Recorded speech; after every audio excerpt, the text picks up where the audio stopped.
The sound of his fangs piercing another's throat was the sound of her world ending. It was not a scream, not a tear of fabric, but a wet, definitive puncture, a sound Lysera knew more intimately than her own heartbeat. For a century, that sound had been hers alone, a secret covenant whispered in the hollow of her throat in the silent hours past midnight. It was the sound of his hunger and her devotion, the sound of being chosen, even if she was never claimed. Tonight, that sound belonged to another. It echoed in the cavernous throne room, bouncing off obsidian pillars and the frozen faces of the assembled court, and it landed in the center of her chest, not as a sound, but as a shard of ice. In vampire tradition, the bonding bite was the marriage itself, a public consummation of power and claim. For a king to bond his queen before the court was to show his people the strength of their union, the intertwining of bloodlines and destiny made manifest for all to witness. He hadn't meant to kill her. That was the thought that kept circling, a vulture over carrion, as she stood in the shadows, a ghost at the wedding feast. Her own life, her own purpose, felt suddenly and violently extinguished. She watched King Aldrich, her king, lift his head from the throat of Princess Vivienne, a single, perfect droplet of crimson tracing a path from his lip down the sharp line of his jaw. His eyes, the color of a winter storm, were alight with a power she had never been able to give him, the ancient bloodline magic of his new bride. He had never looked at Lysera like that. In 100 years of service, of offering her vein and her soul, he had looked at her with hunger, with a distant sort of fondness, with the possessive satisfaction of a man regarding a prized piece of art. But never with this. Never with the raw, triumphant finality of a king who had just secured his dynasty. The bond flared between them, a visible shimmer in the air, a golden thread tying him to the trembling, triumphant princess in his arms. And in that moment, Lysera became nothing. Less than nothing. She was a memory, a discarded cup drained and forgotten on the table. The silence in her own veins was deafening. The warmth that had lived in her for 100 years, a low ember stoked only by his proximity, went out. Cold. She was so cold. Somewhere in the hollow cathedral of her chest, something she thought had died centuries ago began to howl. Lysera was his shadow, his chalice, his most devoted servant. Aldrich was her king, her god, her reason for drawing breath in a world that had offered her nothing else. A century of her blood, her loyalty, her silent, unwavering love was traded in a single public moment for a political alliance and a surge of borrowed power. The vow he had made to Vivienne with his fangs was the betrayal he had been writing on Lysera's skin for 100 years, a promise of intimacy with no intention of commitment. Now, with the ashes of her devotion coating her tongue, she would flee his gilded cage and seek a different kind of monster. She would find his greatest enemy, a king whose cruelty was legend, and she would offer him the one thing she had left, the secrets to Aldrich's ruin. Bound to a new master, a rival's claim glowing like a brand on her throat, she would become the reckoning he never saw coming, the ghost who would return to haunt his throne. This is the story of a love discarded and a vengeance forged in the fire of another's bite. The celebration was a symphony of horrors, laughter like shattering glass, music that scraped against her raw nerves. The scent of blood wine, usually a heady perfume, now smelled of rot and decay. Lysera remained in her alcove, tucked behind a tapestry depicting one of Aldrich's ancient victories, a battle she had helped him survive by feeding him her own strength in the mud and the rain. He had forgotten that, or perhaps it had never mattered. She watched him lead Vivienne in a formal, gliding dance. He held the princess with a reverence he had never shown her. His hands, which had so often tangled in Lysera's hair with rough, possessive need, rested on Vivienne's waist with the careful precision of a jeweler handling a priceless gem. Every courtier, every vampire lord and lady who had once watched Lysera with a mixture of envy and pity, now looked right through her. Their whispers were not for her anymore. They were for the new queen, for the power she brought, for the future she represented. Lysera was the past, A past Aldrich was erasing with every graceful step, every possessive smile he bestowed upon his bride. Her body moved before her mind did. A single, clear imperative cut through the fog of her grief. Leave. It wasn't a choice, it was a biological necessity, like breathing. To stay here, to watch this for one more minute, would be a death of 1,000 cuts. She slipped from behind the tapestry, a wraith in a court of gilded monsters. Her movements were fluid, silent, a skill honed by a century of anticipating Aldrich's every whim, of needing to be present but unseen. No one noticed her departure. Not a single head turned. It was the most profound invisibility she had ever known, more complete than any shadow she had ever hidden in. Her feet carried her down familiar corridors, past statues whose marble faces felt warmer than the one her king now wore. She didn't go to her own chambers, a small, comfortable room near his, a place that now felt like a tomb. Instead, she went to his private study. The one place she was forbidden, yet the one place she knew better than her own reflection. She had spent countless nights waiting outside its heavy oak doors, listening to the scratch of his quill, imagining the burdens he carried. The lock was complex, warded with minor spells.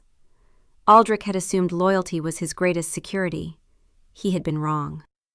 Her fingers, thin and trembling slightly, worked the mechanism with a practiced ease he had never known she possessed.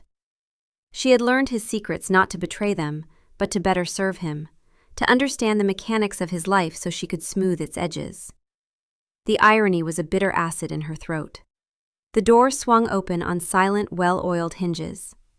The room smelled of him, old paper, dried blood, and the crisp, cold scent of winter that clung to his skin.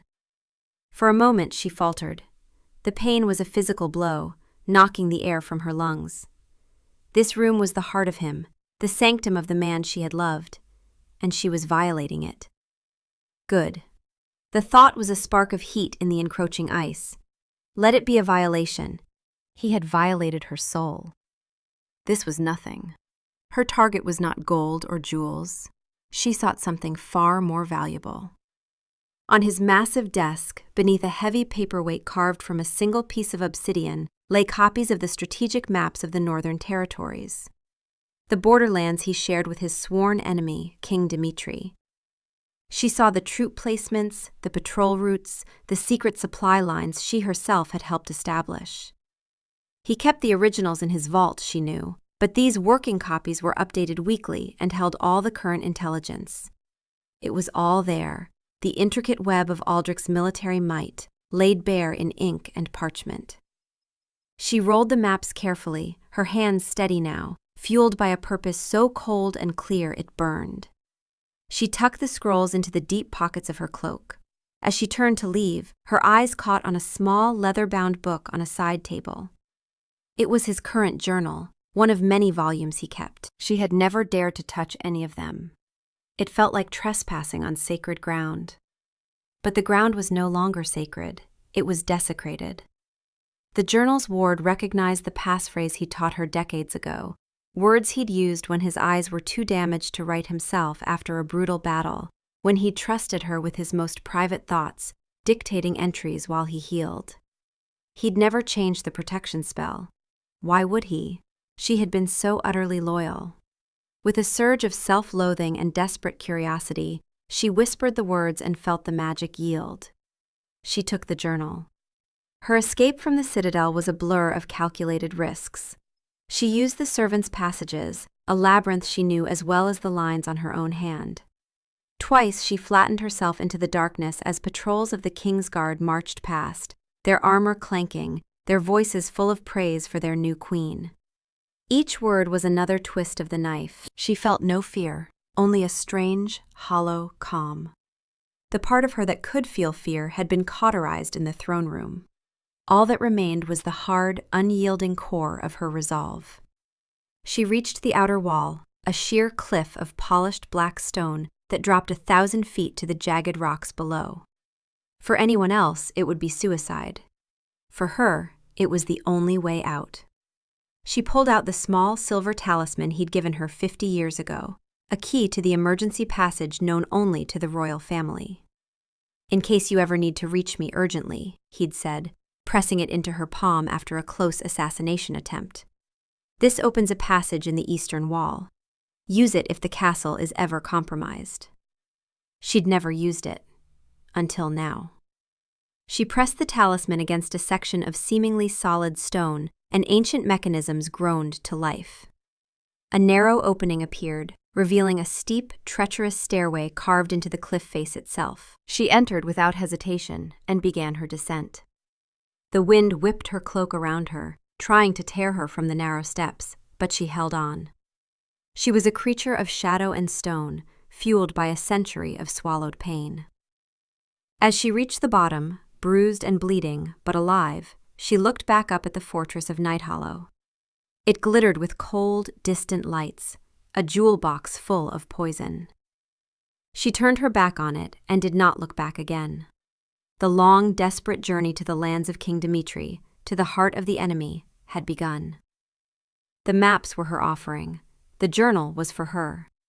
It was the proof she needed that what she was feeling wasn't madness, but a sane reaction to an insane betrayal. She needed to read the words he had never spoken to her, to understand the man she had given her life to, if only to learn how to destroy him. 3 days after the bonding ceremony, Aldrich stood in his violated study, the morning light casting harsh shadows across his face. The emptiness hit him like a physical blow. His current journal was gone from its place on the side table. His hands went to the desk, shuffling through papers with increasing panic. The copies of the northern maps, the ones he consulted daily, marked with fresh intelligence, were missing. The originals were still secure in the vault. He'd checked immediately, his first instinct. But she'd been smart, so terribly smart. She'd known he'd check the vault first, giving her precious hours of head start. She'd taken exactly what she needed and nothing more, leaving no other trace of her presence except for the gaping absence of his secrets. His hands trembled with a rage he hadn't felt in centuries, a rage mixed with something far worse. Fear. She knew everything. Every strategy, every weakness, every private thought he'd penned in those pages.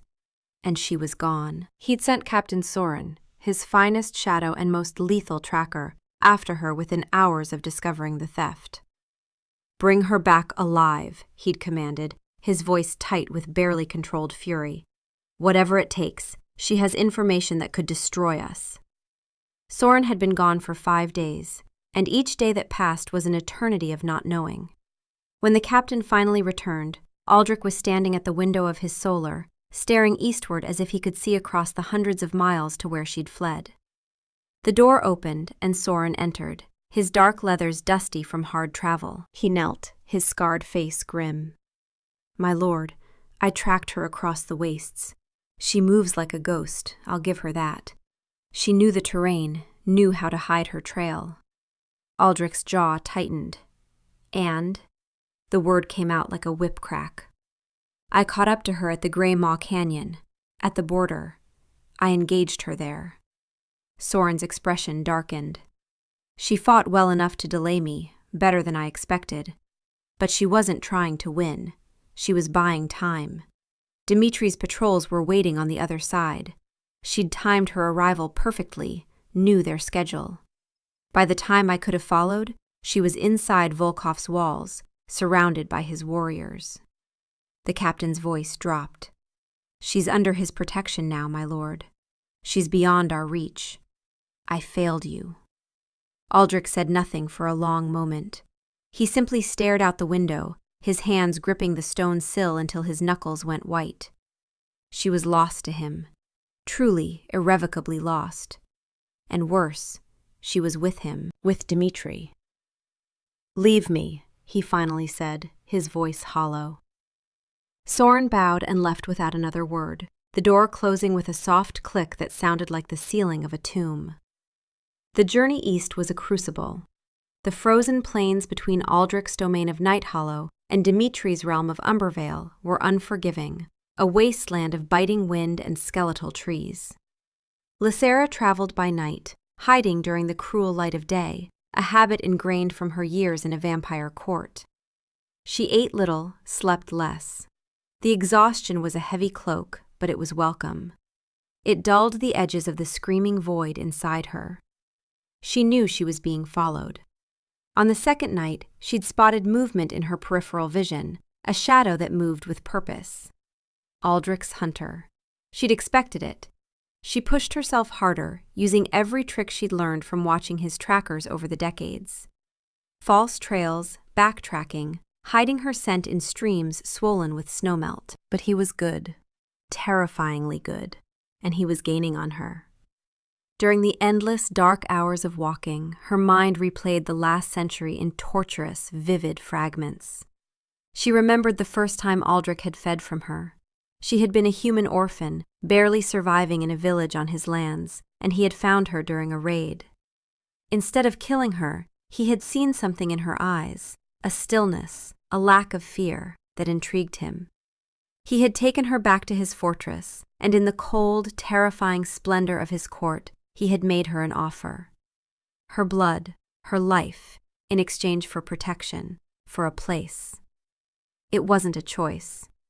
He had turned her not into a true vampire, but into something other, a dhampir, eternally bound to his will. Aldrich had taken from her for a century, but never given enough back to forge a true bond. Just enough to keep her alive and tethered to his presence, dependent on the occasional drops of his blood to sustain her unnatural existence. A cherished pet, nothing more.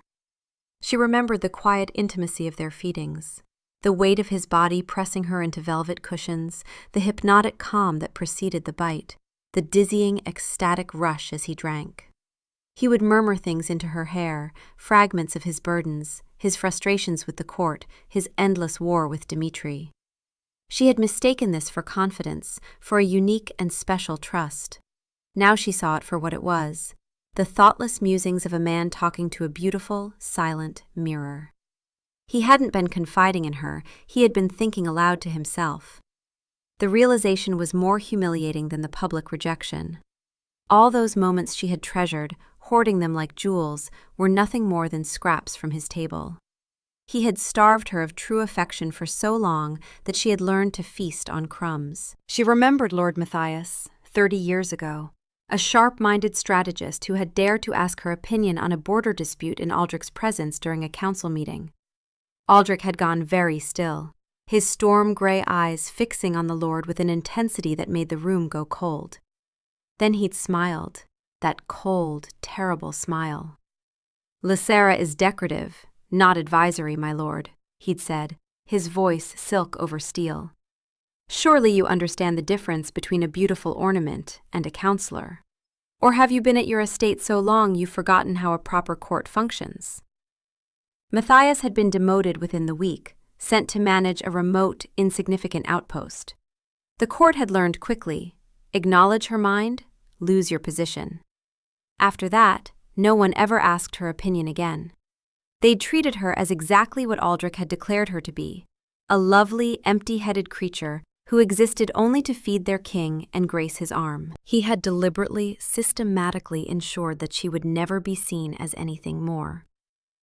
One memory surfaced again and again, sharp and cruel. A few decades ago, during a solstice ball, a visiting lord, young and reckless, had tried to court her. He had brought her a flower, a rare moon petal that bloomed only in the highest mountain crags. He had spoken to her with a gentle respect that was utterly foreign, asking about her thoughts on poetry, on the stars. Aldrich had seen. He hadn't flown into a jealous rage. He had simply watched. Later that night, he had called her to his chambers. He had taken the flower from her hair, his touch almost tender, and crushed its delicate petals in his fist. "Do not forget what you are, Lysera," he had said, his voice soft, almost a caress. "You are mine. Your blood is mine. Your life is mine. Do not let them fill your head with foolishness." He had sealed the lesson by feeding from her until she nearly lost consciousness, his bite harder than usual, a punishment and a reassertion of ownership. At the time, she had felt a perverse thrill. He was jealous. He cared. Now she saw the cold, calculated cruelty of it. He hadn't been jealous of the young lord. He had been annoyed at a potential disruption. He was a collector, and one of his prizes was developing a thought of its own. He hadn't been protecting her heart. He had been protecting his property. With each step that took her further from Night Hollow, the spell of him began to break. The fog of her devotion started to clear, burned away by the cold fury that was taking its place. She was a fool. A century-long fool. She had built her entire existence around a man who saw her as a convenience, an elegant tool. He had never loved her. He had never even truly seen her. And the most painful truth of all was that she had let him. She had willingly blinded herself, had mistaken the bars of her cage for a lover's embrace. No more. The woman who had fled Night Hollow was a heartbroken creature. The woman who would arrive in Umbervale would be a weapon. On the 6th night, near the Grey Maw Canyon that marked the border, he finally caught up to her. Captain Soren materialized from the shadows like death itself, his blade drawn and gleaming in the moonlight. "Lady Lysara," he said, his voice respectful but firm. "I have orders to bring you back to Night Hollow. Please don't make this difficult." She turned to face him, her own hand moving to the small knife at her belt. She was no warrior, she'd never needed to be. But she was fast, and desperation made her reckless. "I'm not going back, Soren." "I don't want to hurt you," he said, and she could hear the truth in it. He'd always been one of the kinder ones. "But I will if I must. The king needs what you've taken." The king, she spat the word like poison, can rot in his perfect, empty castle. Soren moved. He was a blur of lethal efficiency, but she'd been expecting it. She dodged, barely, feeling the whisper of his blade pass where her throat had been a heartbeat before. She slashed out with her knife, not aiming to kill, but to delay, to create distance. She caught his arm, drawing blood, and the surprise in his eyes gave her the seconds she needed. She ran. Not away from the border, but toward it, her legs burning with effort. Behind her she heard his curse, heard his pursuit. The canyon was ahead, its shadowed depths yawning like a mouth, and on the other side she could see them, torches, movement. Dimitri's patrols, exactly where she'd calculated they would be, based on the intelligence she'd gathered over years of studying Aldrich's enemy. She'd timed this perfectly. Soren was faster, stronger, but she was desperate, and she had a goal. She reached the rope bridge that spanned the canyon and didn't hesitate. Her feet hit the worn planks and she ran, the bridge swaying wildly under her. Soren was behind her, closing the distance. She made it to the other side and spun, pulling a knife from her boot, one of the few weapons she'd taken, and slashed through the first rope of the bridge. Soren stopped in the middle, his eyes meeting hers across the gap. "Lysara, don't!" She cut the second rope. The bridge gave way, collapsing into the chasm below. Soren managed to leap back to the Night Hollow side, landing in a crouch, his expression a mix of frustration and grudging respect. "You were always smarter than he gave you credit for," Soren called across the gap. "I'll tell him you fought well." "Tell him," Lysara called back, her voice carrying over the wind, "that he taught me everything I know about survival. And then tell him I'm going to use every lesson to destroy him." Dimitri's patrols were on her in seconds, surrounding her with drawn weapons and hostile eyes. She didn't resist. She simply stood there, swaying slightly with exhaustion, and waited. They'd escorted her the rest of the way to Volkov, and for the first time in 6 days, she'd felt something like safety. Not because she trusted Dimitri, she didn't, not yet, but because she was finally out of Aldrich's reach. Dimitri's patrols found her at the border, wounded and exhausted from her encounter with Soren. They were nothing like Aldrich's guards. Where the Night Hollow Guard were clad in polished, uniform obsidian armor, these vampires were a collection of individuals, dressed in hardened leather and furs, their eyes burning with a fierce, feral light. They surrounded her, weapons drawn, their movements fluid and predatory. Lysara didn't run. She didn't fight. She stood her ground, pulling down the hood of her cloak, her hand pressed against a shallow cut on her ribs from Soren's blade. "I seek an audience with King Dimitri," she said, her voice hoarse from disuse but steady. "I bring a gift that will interest him." The leader of the patrol, a woman with a brutal scar across her face and eyes that missed nothing, circled her slowly. She sniffed the air. "You stink of him," the warrior, whose name she would learn was Corvina, snarled. "The stench of that pompous crow Aldrich is all over you. And you're bleeding. Looks like one of his dogs got close." Lysera met her gaze without flinching. "One did. I left him on the wrong side of the Grey Maw Canyon. And yes, I stink of Aldrich. That's why I need your help washing it off." The journey to Dmitri's fortress, Castle Volkov, was a stark contrast to her flight. She was a prisoner, but she was treated with a grudging respect. They could see the strength in her, the endurance it had taken to cross the wastes alone and evade one of Nighthollow's best trackers.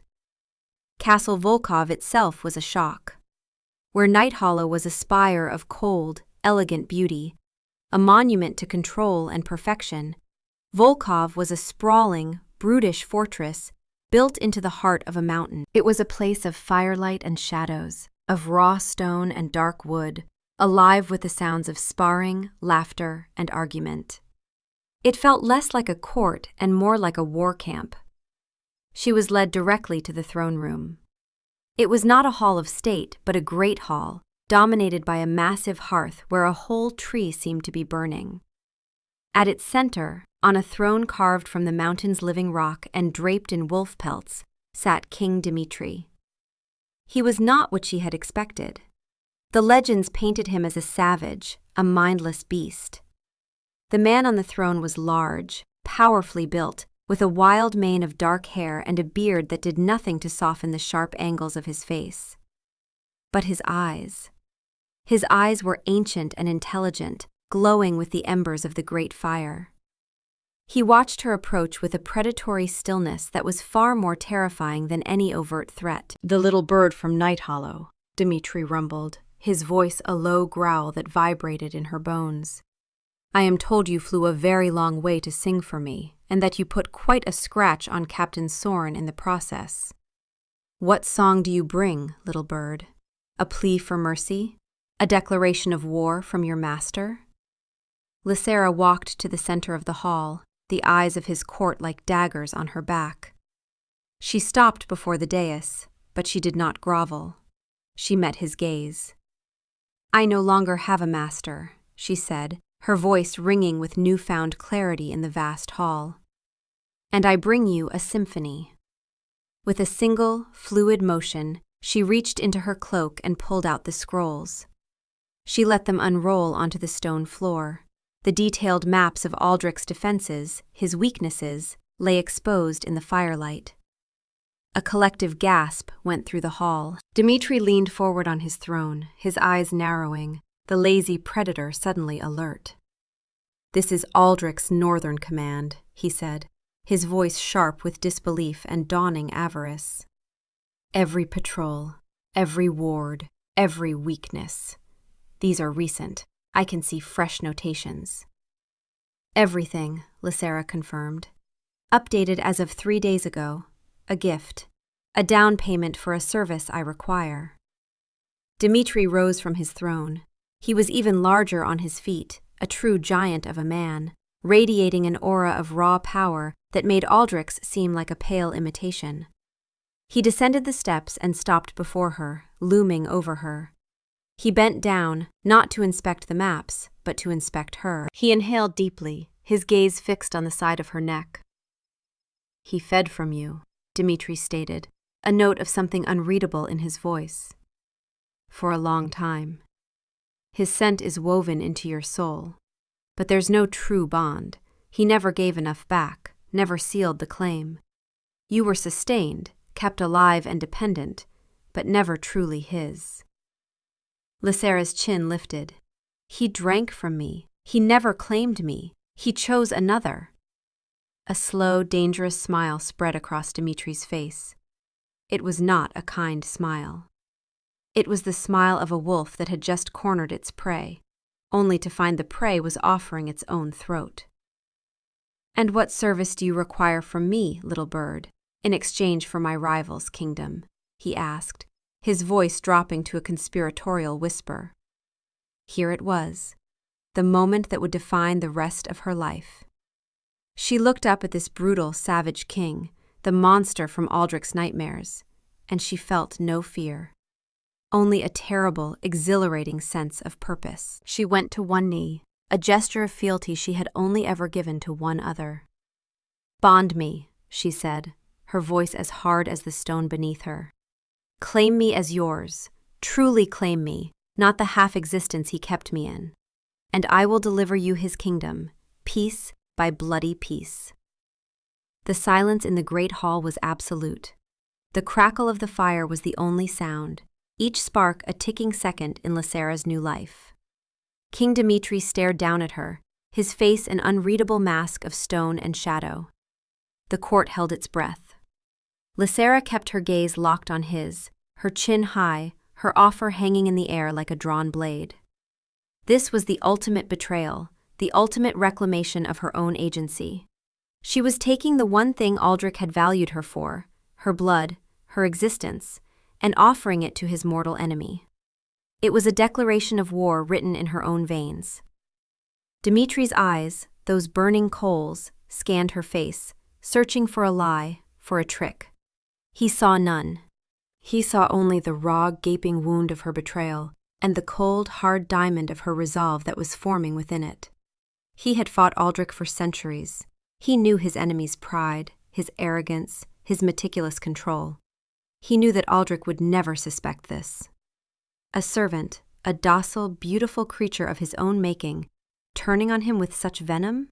It was unthinkable, and therefore it was the perfect weapon. A low chuckle started deep in Dimitri's chest, growing into a full-throated laugh that echoed through the hall. It was a wild, terrible sound, full of genuine amusement and brutal delight. "By the old gods," he boomed, "your king is a greater fool than even I imagined. To have a weapon like you in his hand for a century, and never realize he was holding it by the blade?" He gestured, and two of his guards pulled Lysera to her feet. He circled her again. This time his inspection was different. It was not the appraisal of an enemy.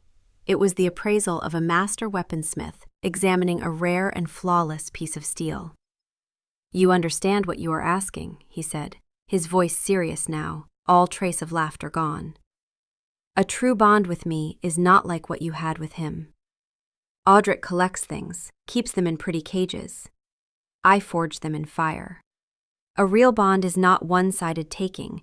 It requires me to give as much as I take, to pour my essence into you as you give me yours. It is a mutual claiming, a covenant of equals. I will not be a gentle master.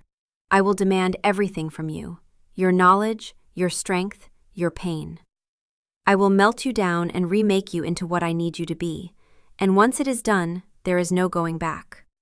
You will be mine in a way you never were his." "I am already broken," Lysera replied, her voice unwavering. "What is there to fear in the forge?" His lips quirked into that dangerous smile again. "Good, very good." He turned to his court. "Leave us," he commanded. There was no hesitation. The vampires, warriors all, bowed their heads and filed out of the great hall, leaving only the two of them, the crackling fire, and the maps of Aldrich's ruins spread on the floor. When they were alone, Dimitri's demeanor shifted again. The performative power of the king receded, leaving something more focused, more intense. He walked to the fire, staring into the flames for a long moment. "Why?" he asked, without turning. "This is more than a spurned lover's revenge. This is biblical. What did he do to you to create such a magnificent fury?" The question was unexpected. She had anticipated suspicion, negotiation, even immediate violence. She had not anticipated a desire for understanding. She found herself speaking the truth, the words spilling out of her not as a plea for sympathy, but as a simple statement of fact. "He made me believe I was cherished while ensuring I was never valued. He kept me in a beautiful cage and called it a sanctuary. He systematically ensured that no one in his court would ever see me as anything but decorative, punishing anyone who acknowledged my mind. He let me love him because my love fed his pride. And then, when it was no longer convenient, he discarded me in front of the world without a word, as if a century of my life was nothing more than a breath of smoke. Dmitri turned from the fire, his eyes seeming to hold the flames within them. "He starved you," he said, his voice a low rumble. "Not just of affection, but of acknowledgement, of your very self. And a starving creature is the most dangerous beast of all." He strode back to her, closing the distance between them, until she had to tilt her head back to look at him. He reached out, not with a king's command, but with a surprising gentleness, and his thumb brushed a tear she hadn't realized had fallen. The touch was electric, a spark of warmth against her frozen skin. It was the first gentle touch she had felt from a man in 100 years that wasn't a prelude to being fed upon. "I will give you what you ask," he said, his voice dropping to an intimate whisper. "But know this, Lysera, when I claim you, you are mine. There is no going back. His scent on you will be burned away. His memory will be a scar, not a shrine. Your past will belong to me as much as your future. And I will know you, truly know you, as he never did. Is that a price you are willing to pay?" She thought of Aldrich's face as he bonded Vivienne, the triumphant light in his eyes, the utter erasure of her own existence. She thought of the whispers, the pity, the silent dismissal. She thought of Lord Matthias, demoted for daring to ask her opinion. She thought of the crushed moon petal and the lesson that had followed. The price? The price was freedom. "Yes," she breathed, the word a vow. He nodded, a sharp, decisive movement. "Then kneel." She sank to her knees again, but this time it felt different. It was not the desperate plea of a refugee. It was the solemn oath of a warrior pledging her sword. She tilted her head to the side, baring the pale, scarred column of her throat. The skin there was a roadmap of her devotion to Aldrich, a testament to 1,000 feedings. She closed her eyes, bracing for the pain. Dimitri's large, calloused hands came to rest on her shoulders, holding her steady. It was not a violent grip, but it was unyielding. She felt his breath on her skin, hot and scented with wine and something wild, like the forest after a storm. She expected a swift, brutal bite, a conquest. Instead, she felt the delicate, impossibly sharp tip of one fang trace a slow line over the old scars, a cartographer mapping a ruined land. "All of this," he murmured against her skin, his voice a vibration that shot through her entire body.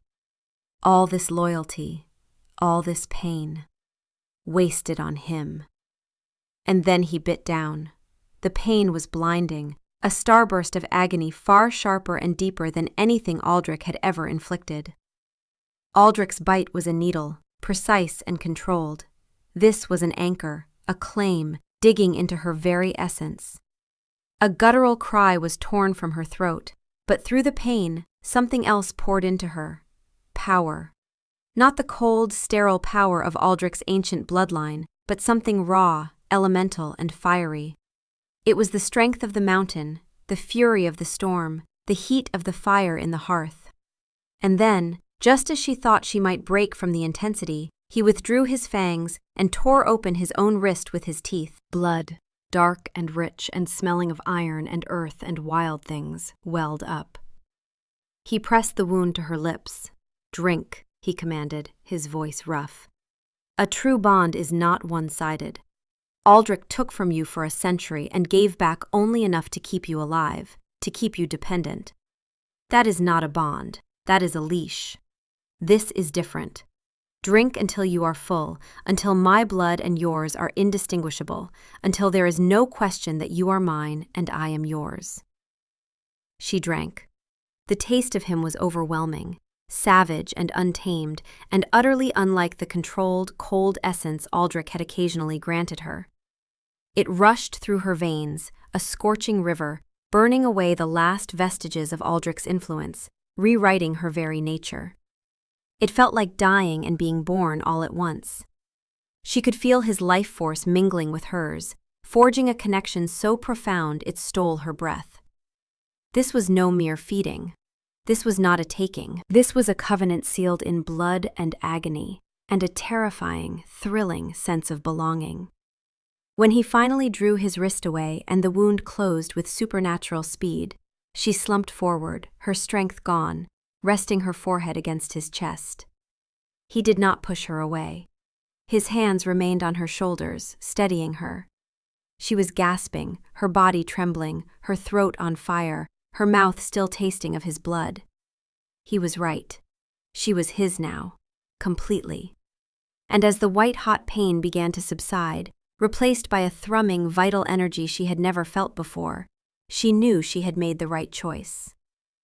The ghost of Night Hollow was gone. In her place, something new and terrible and strong was beginning to take shape. In the weeks that followed, Lysara learned the truth of Dimitri's words. He did not coddle her or treat her as a fragile, broken thing. He forged her.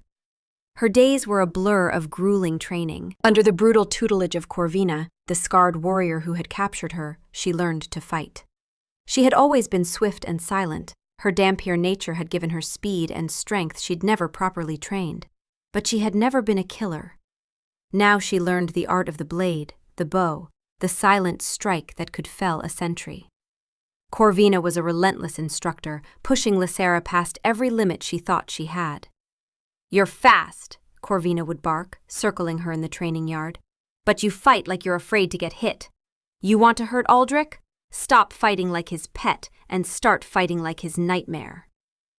Every ache in her muscles, every bruise and cut, was a reminder that her body was no longer just a vessel to be drunk from. It was a weapon to be wielded. She made mistakes constantly in those early weeks. Her footwork was sloppy, her strikes too hesitant, her defenses full of holes. She took more hits than she landed, and there were days she could barely stand by the time the sun set. But slowly, painfully, she improved. And through it all, Dimitri watched. He would stand at the edge of the training yard, his arms crossed over his massive chest, his fiery eyes missing nothing. He rarely offered praise, but she could feel his approval, a silent, weighty thing that pushed her to fight harder, to be faster, to be better. Her nights were spent in the War Council, poring over the maps she had brought. Here, in this room of hardened warriors and cunning strategists, her knowledge was not just welcomed, it was her greatest asset. She would point to a pass in the mountains Aldrich believed was secret, a weakness in the southern garrison's patrol schedule, the political rivalries within his court that could be exploited. "His supply lines are overextended here," she would say, her finger tracing a path on the parchment. "He trusts Lord Malachi to guard his western flank, but Malachi is ambitious and vain. A whisper of greater power, a promise of a title, and he will look the other way for one crucial night." Dimitri and his council, including his shrewd second-in-command, Victor, would listen intently. They would ask questions, challenge her assumptions, but they always treated her as an equal. For the first time in her life, her mind was valued more than her blood. It was a heady, disorienting feeling. The bond between her and Dimitri was a constant, living thing. It was a low thrum beneath her skin, a connection that went far beyond words. She could feel his moods, his anger, his satisfaction, his rare moments of quiet contemplation. And she knew he could feel hers. He knew when her grief for the life she had lost threatened to overwhelm her, and he would appear at her side with a goblet of wine, or simply stand with her on the battlements, his silent presence a bulwark against the darkness. He never spoke of it. He never offered empty words of comfort. He simply was there. One evening, as she struggled to master a complex disarming maneuver, failing again and again, sending her sword clattering to the stone floor, frustration brought tears to her eyes. She hated the weakness. Corvina stood back, her expression unreadable. Before she could speak, Dimitri's voice cut through the twilight. "Enough for today, Corvina." He strode onto the training ground and picked up her sword. He didn't hand it back to her. Instead, he took her wrist, his grip firm but not painful. "You are fighting the blade," he said, his voice low. "You think of it as a tool, separate from yourself. You are not wielding a weapon, Lysara. You are the weapon. The steel is just an extension of your will. Feel it. He placed the hilt back in her hand and wrapped his much larger hand over hers, guiding her through the motion. His body was pressed against her back, a wall of heat and strength. She could feel the muscles in his arm, the steady rhythm of his breathing. "Forget him," he murmured, his voice close to her ear, the words a physical shock. "Forget how he made you feel weak, powerless. Every time you lift this sword, you are not just fighting an opponent. You are killing the woman he tried to make you. Kill her every day until she is nothing but dust." He guided her arm through the maneuver, and this time it was fluid, perfect. The imaginary opponent's blade was knocked aside, a path to the heart laid bare. He released her, and she stood there, panting, the sword suddenly feeling light as a feather in her hand. She looked at him, and in his eyes she saw not a king or a master, but a man who understood the anatomy of her pain and was showing her how to turn it into a shield. The physical intimacy of the bite was never repeated, but a new kind of intimacy grew between them. It was forged in shared strategy sessions that lasted late into the night, in the silent understanding that passed between them on the training grounds, in the way he started seeking her out not just for counsel, but for company. He would find her in the library, a vast, chaotic room filled with scrolls and tomes, and they would sit in comfortable silence by the fire, reading. He learned that she loved histories, stories of fallen empires and the small mistakes that led to their ruin. She learned that he had a surprising fondness for poetry, for the precise, elegant expression of complex emotions. It was a side of the savage beast that no one else seemed to know. One night, she dared to ask him. "Aldrich always spoke of you as a brute, a creature of mindless rage." Dmitri looked up from his scroll, a faint smile on his lips. "It is useful to be underestimated," he said simply. "Aldrich builds walls of stone and protocol to protect himself. I build a wall of reputation. Both serve the same purpose, but his can be breached by spies and traitors. Mine can only be breached by those I allow to see past it." The implication hung in the air between them. He was allowing her to see past it. The time for planning was over. The first strike was to be a raid on an outlying fortress, Blackwood Garrison, which guarded a critical supply route. It was a test of her information, of their strategy, and of her. Dmitri decided he would lead the raid himself, and to the shock of his court, he declared that Lysera would ride with him. "She knows the fortress better than any of us," he stated, his voice leaving no room for argument. "Her eyes will be our advantage." As they prepared to ride out, cloaked and armed in the pre-dawn gloom, Dmitri stopped her. He held out a dagger, its hilt wrapped in black leather, its blade forged of dark, rippling steel. "This was my mother's," he said gruffly. "She was a warrior before she was a queen. It will serve you well." Lysera took the blade, its weight feeling solid and real in her hand. It was an incredible gift, an honor she knew was not given lightly. "I won't fail you," she whispered. "I know," he replied, his gaze intense. "You are no longer capable of failure." The raid was a brutal, bloody success, though not without its close calls. Lysera's knowledge was flawless. She discovered a discrepancy 15 years ago, during a routine inspection for Aldrich. The official reports claimed the old sewer access had collapsed in a rock slide, but the reality was a lazy garrison commander who'd simply boarded it over and lied in his reports. She'd kept the knowledge filed away, a habit born of centuries of survival.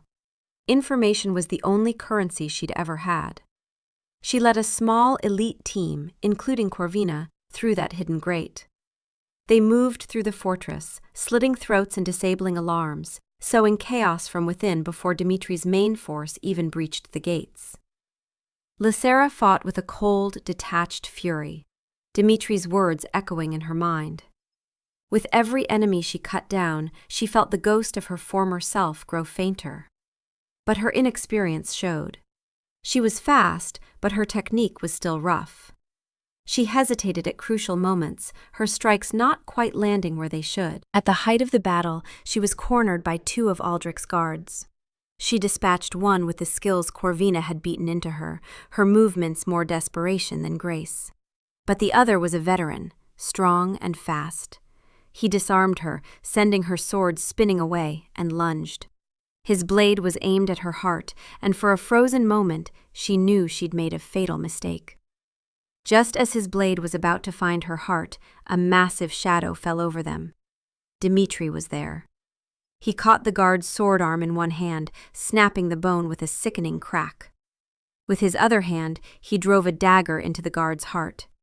He stood over the dying vampire, his chest heaving, his eyes blazing with a protective fury that was more terrifying than any rage she had ever seen from him.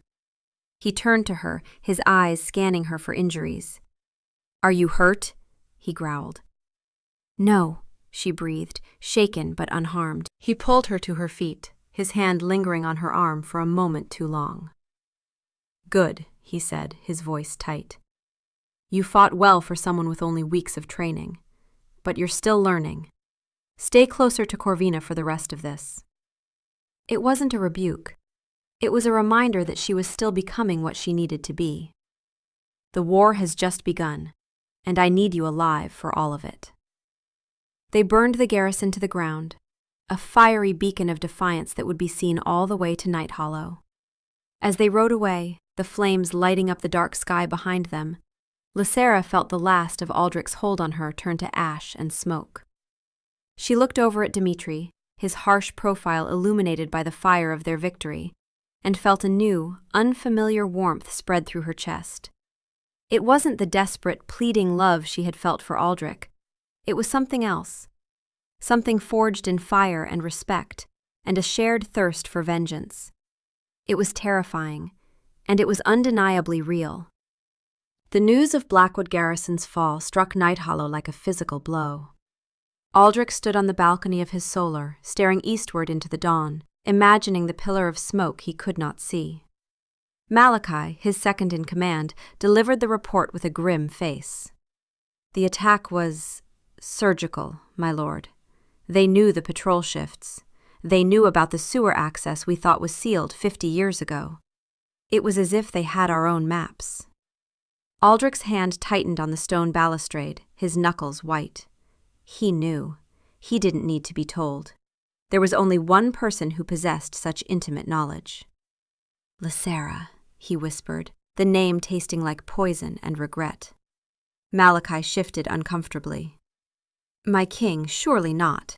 She was a companion, a pet. Gentle. She wouldn't have the strategic mind for this. Dmitri must have other spies."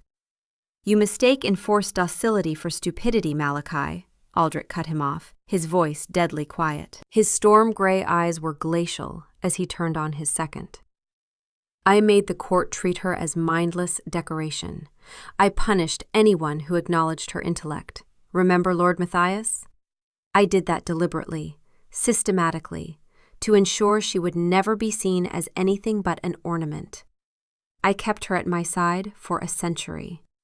She heard every counsel, saw every report, listened to every strategy I ever conceived. She was not gentle. She was observant. And I was the fool who trained everyone around me to ignore the most dangerous weapon I ever possessed." The truth of it was crashing down on him now, with the force of a tidal wave. He had seen her silence as contentment, her service as devotion. He had never once considered the mind working behind those quiet, watchful eyes. He had enjoyed her beauty, her blood, the uncomplicated comfort of her presence.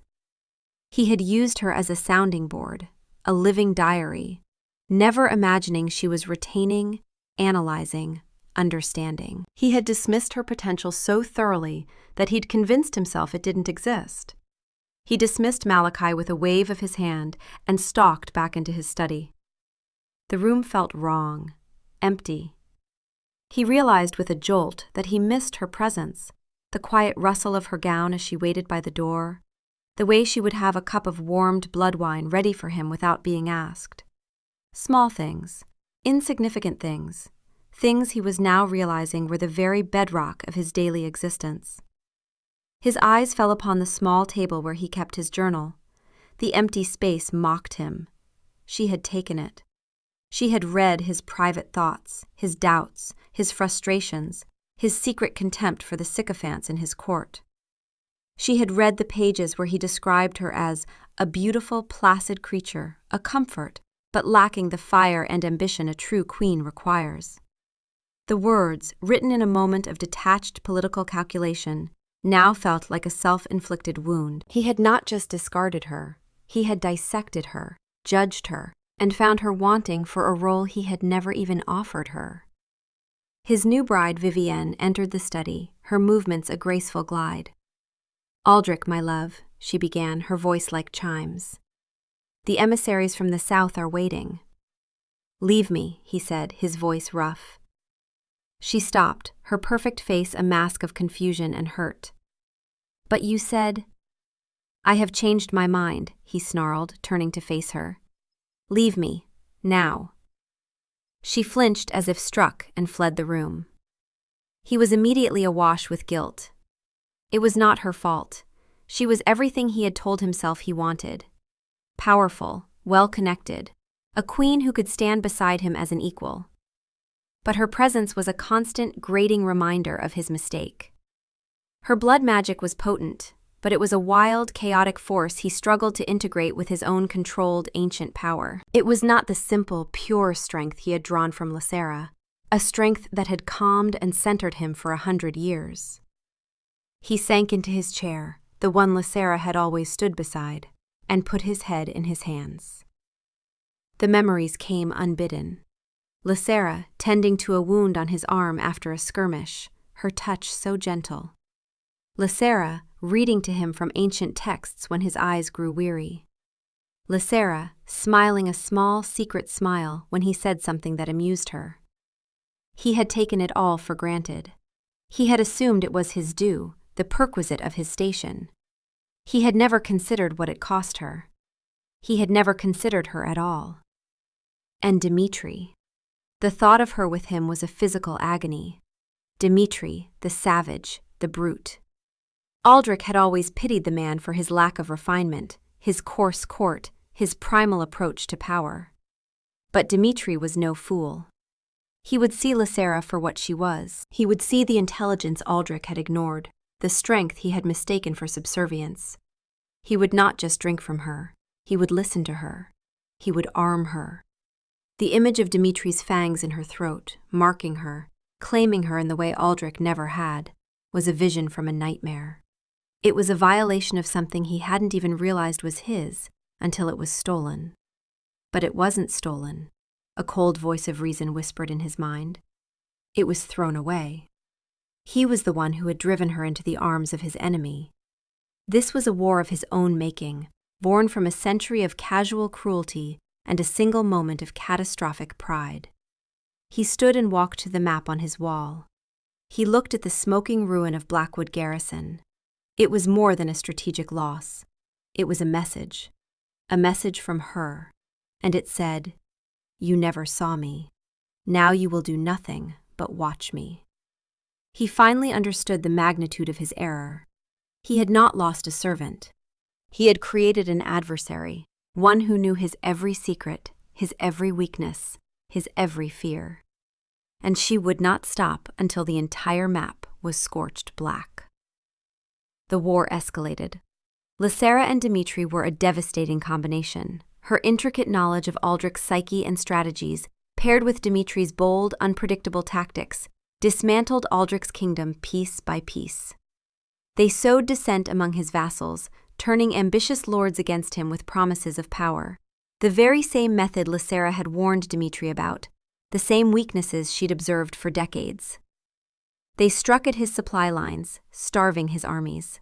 They used her knowledge of his warding schemes to slip past his magical defenses, raiding armories and libraries, stealing artifacts of power from under his very nose.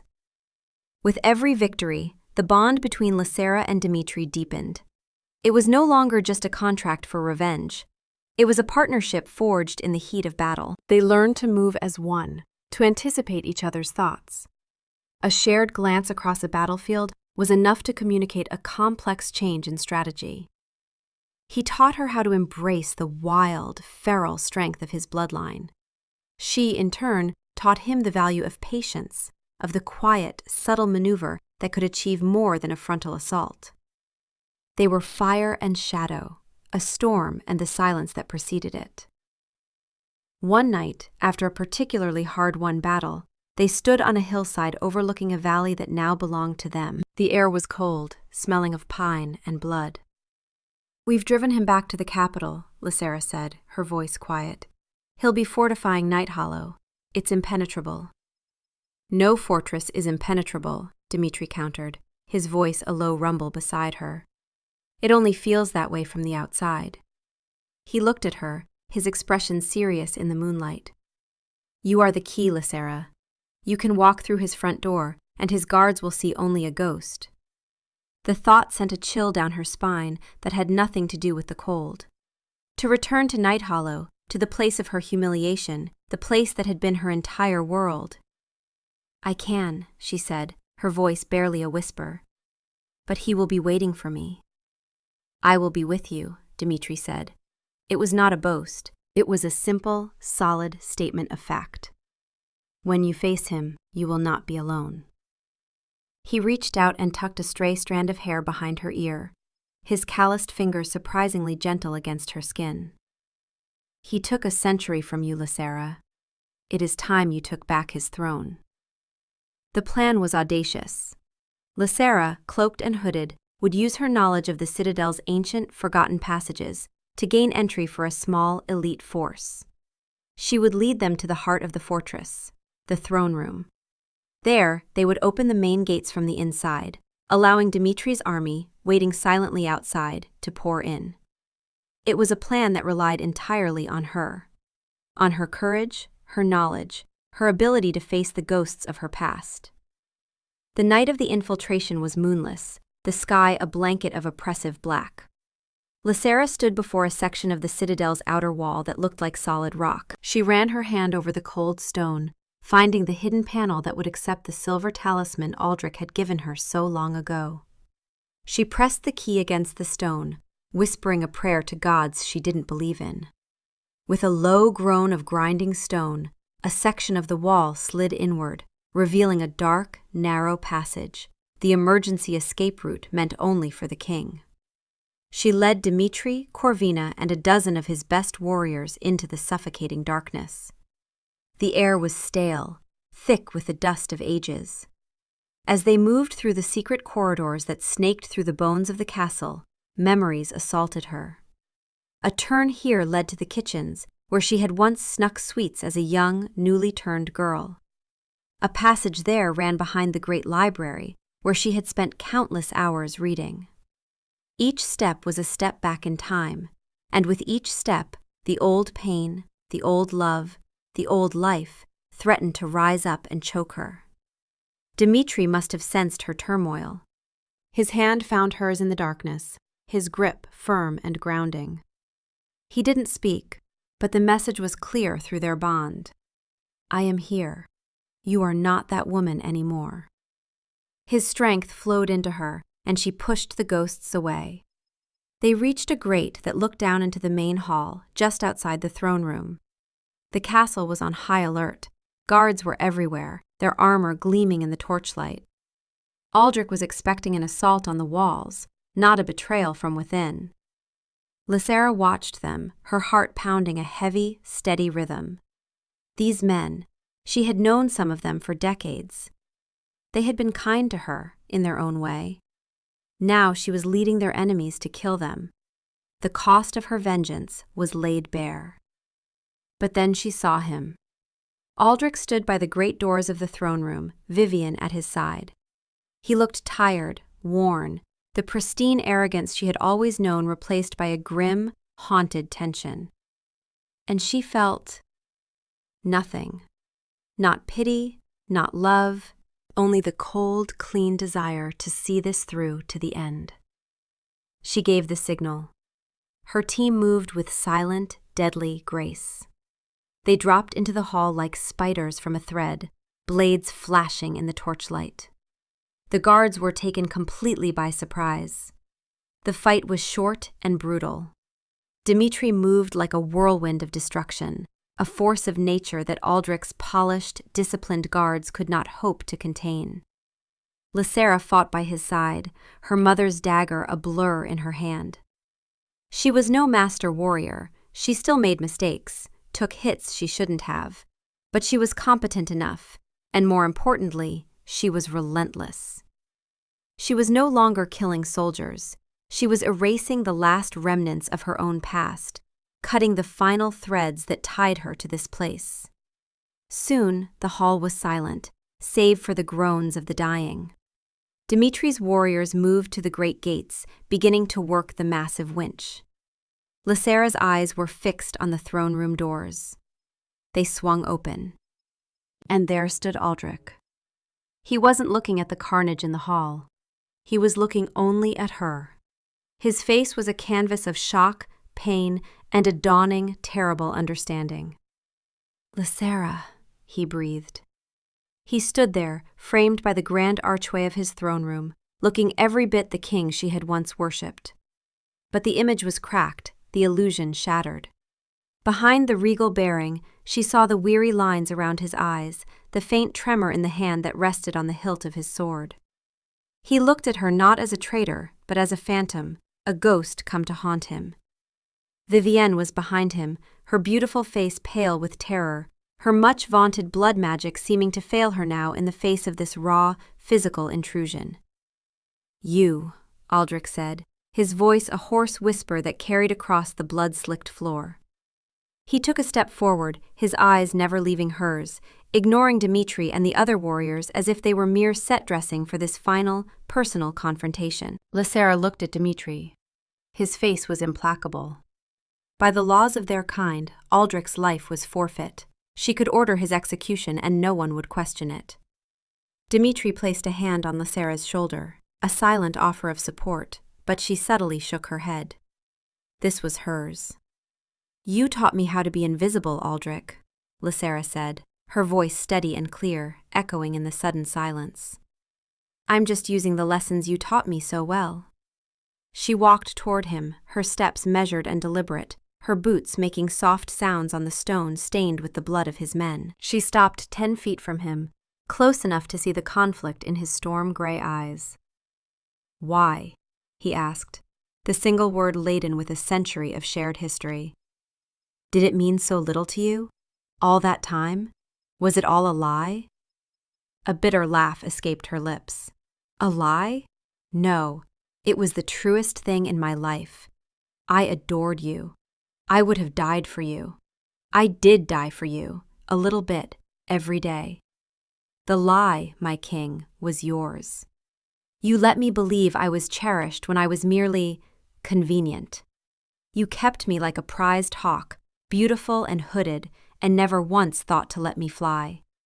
You punished anyone who dared acknowledge I had a mind, and you did it so thoroughly that you convinced yourself I was truly as empty as you pretended. I gave you everything," he insisted, a note of desperation creeping into his voice. "A life of luxury, protection, immortality." "You gave me a gilded cage," she countered, her voice rising with a passion she had suppressed for 100 years. "You gave me just enough to survive, but you starved me of what I truly needed.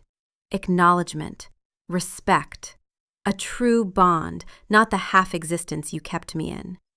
You drank my blood, but you never saw my soul."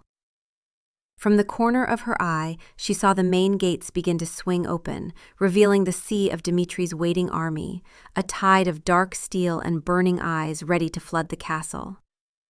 Aldrich saw it too, and a flicker of despair crossed his features. His kingdom was falling. It was all over. But his attention snapped back to her, his focus absolute. This was the heart of the matter. The war was just a consequence. It was politics, he said, trying to justify himself, to make her understand the cold logic of his choice. Vivienne's bloodline, it secured the southern border. It was for the good of the kingdom. Was it for the good of the kingdom that you broke the most loyal servant you had? She shot back. Or was it for the good of your pride? You wanted a queen who was your equal in power because you couldn't bear to elevate someone you saw as your inferior. You didn't just choose her, Aldrich. You chose to humiliate me. You threw me away in front of everyone whose respect I had spent a century trying to earn, knowing they'd been trained by you to see me as nothing. That was the cruelest cut of all. He had no answer. The truth of her words was a blow more powerful than any sword. He finally saw it, all of it, with a clarity that was agonizing. He saw the 100 years of quiet devotion, the unwavering loyalty he had taken for granted, the deep and profound love he had treated as a trinket. And he saw the magnificent, powerful, terrifying woman she had become in his absence. A woman forged in the fires of his own carelessness. "What do you want, Lysera?" he asked, his voice soft now, defeated. "Do you want my throne? Take it. Do you want my life? It is yours to claim." Lysera gave a slow shake of her head. "You still don't understand. I don't want anything of yours, not anymore." With a deliberate theatrical motion, she reached up and pulled down the collar of her tunic. There, on the side of her neck, glowing with a faint inner light, was the mark of Dimitri's bite. It was not a series of small scars like the ones Aldrich had left. It was a single definitive symbol, a mark of ownership and belonging that was woven into her very skin. It pulsed with a power that was alien and undeniable. The mark of a true bond, forged in mutual exchange and equality.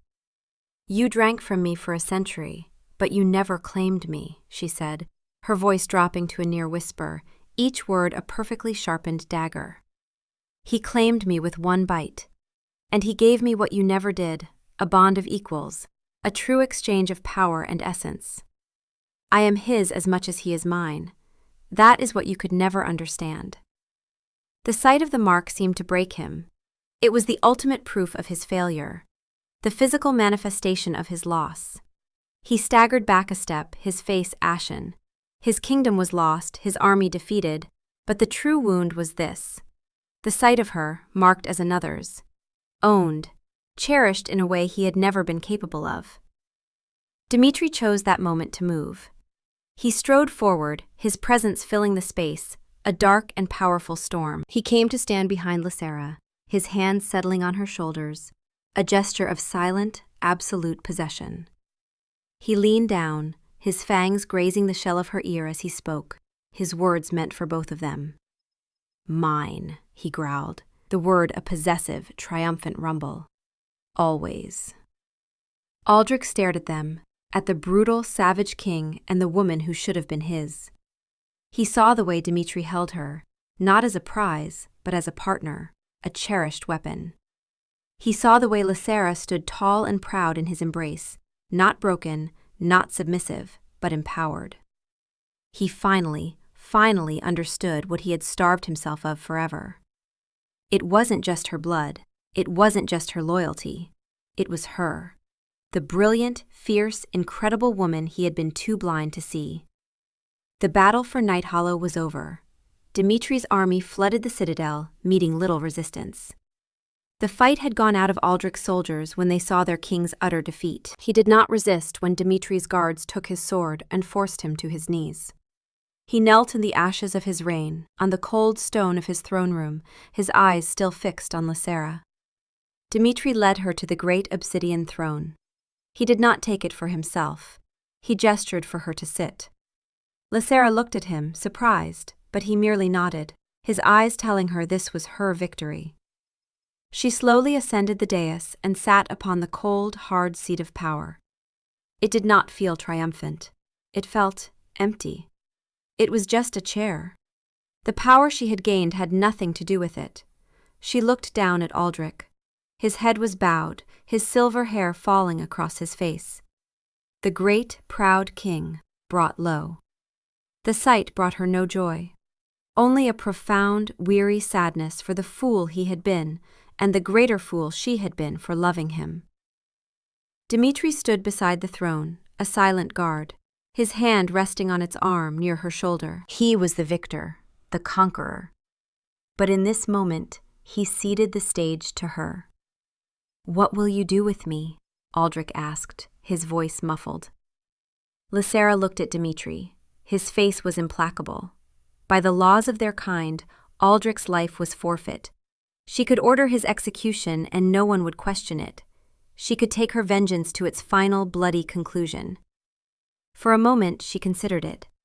She let herself imagine the satisfaction of seeing him pay the ultimate price for his cruelty.